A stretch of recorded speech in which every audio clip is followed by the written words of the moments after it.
Bonjour à tous, bienvenue sur Top Miniature Automobile.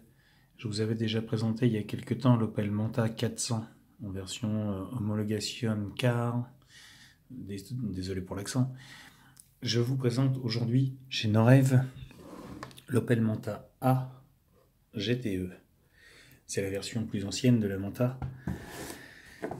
Mais des deux, c'est la plus belle. Moi je trouve, elle est vraiment unique cette voiture par son look de petit muscle car à l'allemande.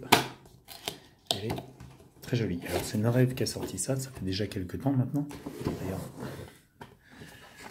ça remonte à quand? Comme ça.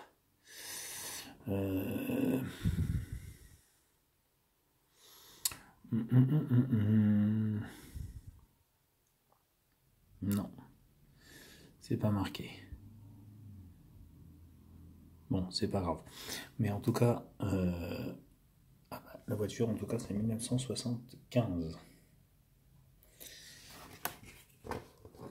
Mais ce petit modèle ne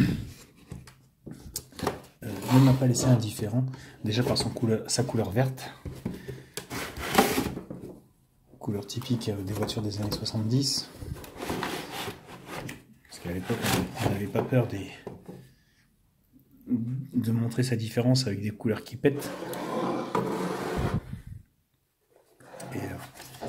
et on se retrouvait avec des voitures flashy. Alors elle est un peu crado, il y a un peu de poussière dessus.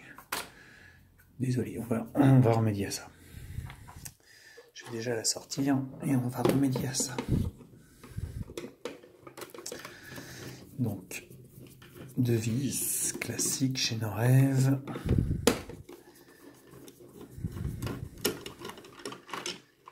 Hop là.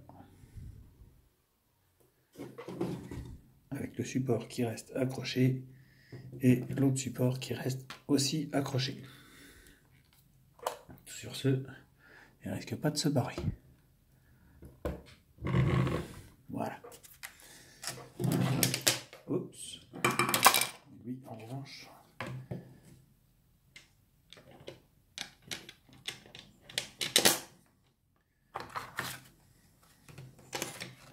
excusez-moi, hein, je fais un petit peu ma tambouille à remettre le support. Parce que c'est pas au moment du démontage qu'il faudra le remettre. Bon, je verrai ça après.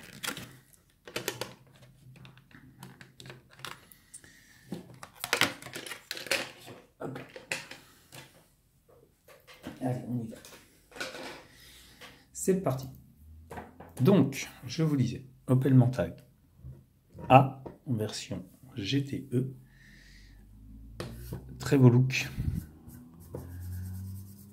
Ce vert superbe qui tranche avec le noir est terrible. Alors je suis désolé, je mets un petit coup pour enlever un petit peu de poussière parce que bon, vous me connaissez maintenant. Je présente les modèles tels qu'ils sortent de boîte. Et celle-ci ne fait pas exception à la règle. Voilà. Alors désolé, il reste un peu de poussière. Des deux, entre celle que je vous avais déjà présentée et celle-ci, moi c'est celle-ci que je préfère, avec ces 4 petits feux ronds et ces 2 anti-brouillards qui sont on ne peut plus classe. Ça lui donne vraiment un look, je vous dis, un muscle car, même si ce n'en est pas un, mais en tout cas, elle en a l'esprit, et ça, bah, moi j'apprécie. Les lignes de cette voiture sont très fines. Déjà à la base, même si c'est une petite voiture, à la base c'est pas, on va dire, un gros paquebot de 5 mètres de long, mais en tout cas, elle est très bien proportionnée. Et là aussi, encore une fois, Norev a bien su reproduire cet esprit de petite voiture sportive de l'époque. Chose que j'adore sur cette voiture, c'est ça aussi. C'est les petits feux arrière, très très beaux, qui lui donnent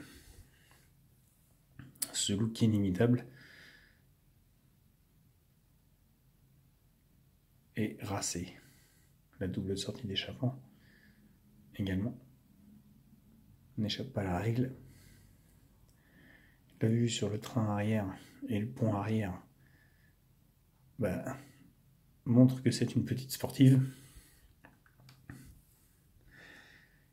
Et quelques petits accessoires comme cette petite jupe avant également.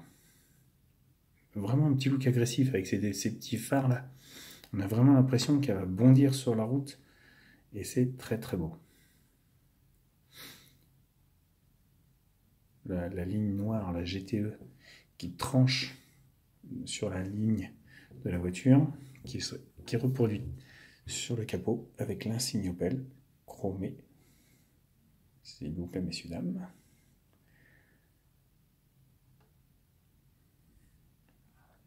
Et on va commencer par détailler le moteur.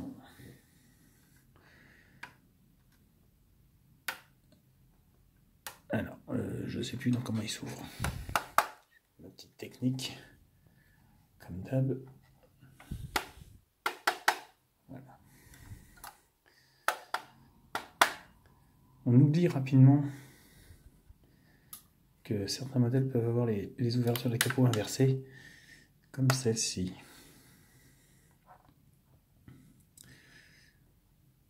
Donc là, très beau également le compartiment moteur, beaucoup de détails, même si encore une fois chez Norev, même si le capot s'ouvre et qu'on a du détail, on n'a pas cette configuration en dessous où on peut voir le jour à travers.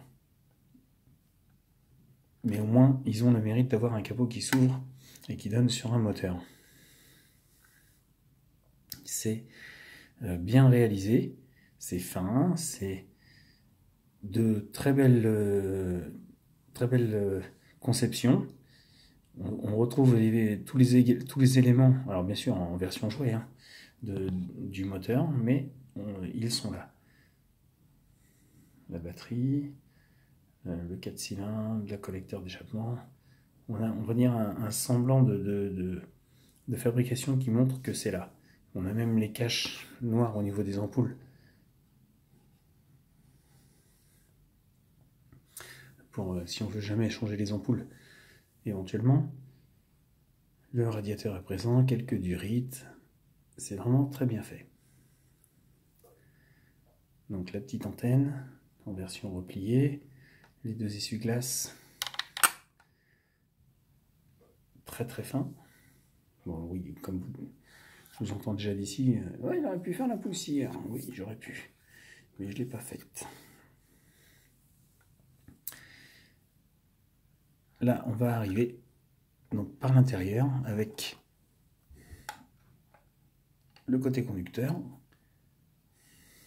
Et là, en revanche, on a un niveau de finition qui est un petit peu plus élevé, avec une petite feutrine noire, imitation moquette, pour donner un effet un peu plus réaliste à l'intérieur, ce qui est très joli. Le tableau de bord, c'est un autocollant, et comme vous voyez avec le temps, il a un petit peu vrillé. Bon. C'est une voiture qui a une bonne quinzaine d'années maintenant dans ma collection, un peu plus que ça. Bon, ça colle plus. Mais bon, ça n'enlève rien à son charme. Les sièges, la banquette arrière, un semblant de ceinture, pas de montant sur les portes, comme la vraie, et la fenêtre entièrement fermée. Petit rétroviseur au but noir, magnifique. Le petit insigne Manta, la petite raie.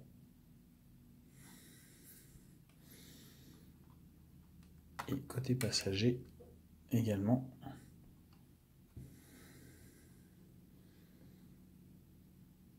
Et tous les voyants qui sont présents, le levier de vitesse, le frein à main. Les panneaux de porte sont très jolis également, puisqu'on retrouve les poignées, le chromé s'il vous plaît.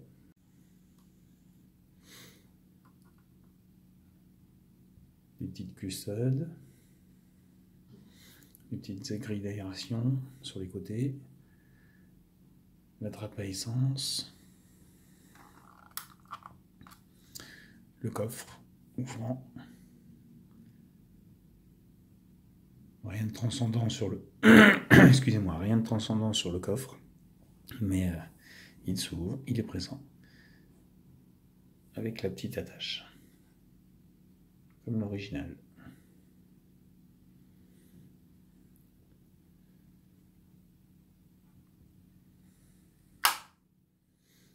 L'arrière, donc avec les 4 feux, 4 petits feux ronds, très jolis, rien à dire là-dessus. On retrouve un petit peu le look Opel GT. Très joli. Et donc quand on arrive en dessous, là on se retrouve avec un châssis vert et non noir. Et quelques petits détails intéressants, mais vraiment quelques petits détails. Le train arrière, l'arbre de transmission, un semblant de carter moteur et de boîte de vitesse, la ligne d'échappement qui finit par la sortie chromée, le fond de bac de roue de secours. Vous voyez, la roue de secours n'apparaît même pas dans le coffre, mais ce n'est pas grave.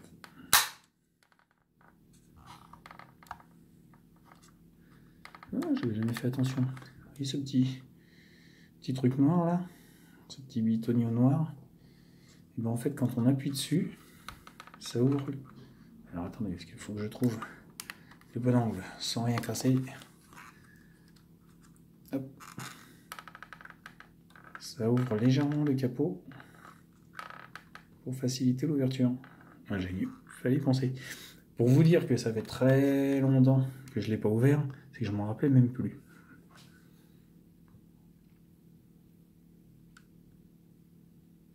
Bon, moi j'ai ma technique, hein, vous voyez, je retourne la voiture, je laisse couler un petit peu et ça s'ouvre.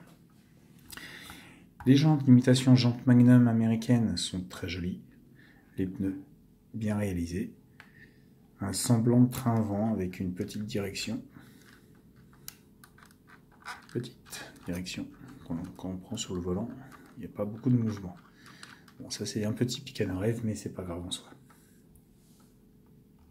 Et à l'avant, donc, ce pare-choc avec les anti-brouillards. Alors il y en a un qui a un peu bougé, qui est un peu mal fixé.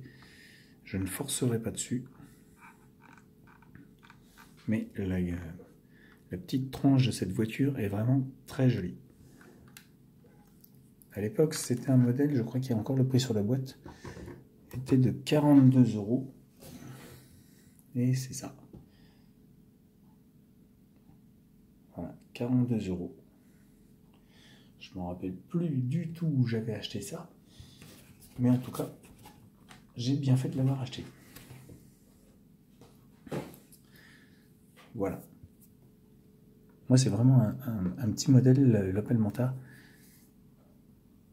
Déjà, bon, alors à l'époque, en 75, j'avais 2 ans, mais je m'en rappelle pas. Mais en tout cas, je sais que c'est une voiture, quand j'ai commencé à m'intéresser à l'automobile, qui m'a marqué très vite par sa ligne un petit peu de coupé américain à l'européenne. C'est ça qui m'a fait craquer dessus, en fait. Voilà. Et bien écoutez les amis, je vous laisse admirer la bête. N'hésitez pas à me laisser vos commentaires. Et comme d'habitude, abonnez-vous à Top Miniature Automobile. Vous êtes les bienvenus, je vous attends. Et je vous dis à bientôt pour une nouvelle vidéo.